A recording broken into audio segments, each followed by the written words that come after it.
Հարգելի գործընկերներ, այն որ Վարդանիկը ինքն իր բնույթով ակնհայտորեն հանցագործ, կրիմինալ, ինչ ասեմ, լափակեր եւ այլն, այսպես շարունակ, դա ինձ թվում է տեսանելի է։ Սա հասկանալու համար ուղղակի պետք է գնալ Գյումրի, կանգնել օրինակ Գյումրու միջին վիճակագրական շենքերի, փողոցների, բակերի եւ մնացածի առաջ, որոնք որ վերջապես սկսել են փոքրի շատ է տեսքի գալ 2018-ից հետո, երբ Գյումրիում վերջապես ասֆալտ է եղել այդ փոսերի փող։ Ու հետո գնալ կանգնել Վարդանիկին պատկանող այն գերշքեղ հյուրանոցի առաջ ու փորձել ինքներդ ձեզ հարց տալ։ Արդյոք 200,000 կամ 300,000 դրամ աշխատավարձ ստացող մարդը, եթե կոռուպցիոներ չի, եթե համայնքի փողերը լավ փող չի, եթե սրիկա չի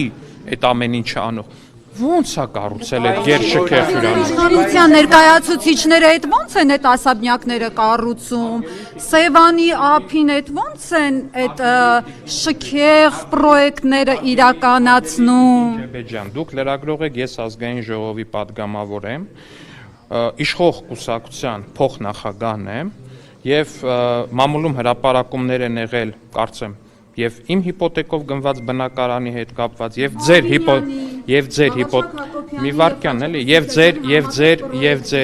ձեր հիպոթեկով գնված բնակարանի վերաբերյալ ու իմ տպավորությունն այնպեսին է, որ իմ ու ձեր հիպոթեկով գնված բնակարանները համարժեք են ու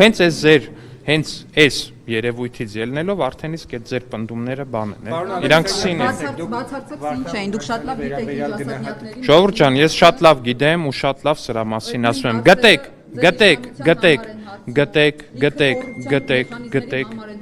որ Անիֆի համար իրանք չեն հարցնում, իրանք այդքան ուղեղ չունեն, որ Անիֆի համար հարցնեն։ Անիֆի համար մենք ենք հարցրել, այդ նույն իրավապահ համակարգը, որ հիմա գնացել է Վարդանիկից է հարցնում, այդ նույն իրավապահ համակարգը գնացել Անիֆի համար է հարցրել, որ այն բանը, Աննա Գրիգորյանը բանը, մատի փաթաթան սարքած օրու մեջ Անիֆ են ասում, դա այդ նույն իրավապահ համակարգի արածն է, այն որ հիմա ասում եք անմեղության կանխավարկած, երբ որ խոսքը վերաբերվում է Վարդանիկին, օй անմեղության կանխավարկածը մարդու իրավունքները դեն, բայց Անիֆի ժամանակ այդ նույն բաները չեք ասում։ Իմ դեպքում այդ ամեն ինչ տարբեր է։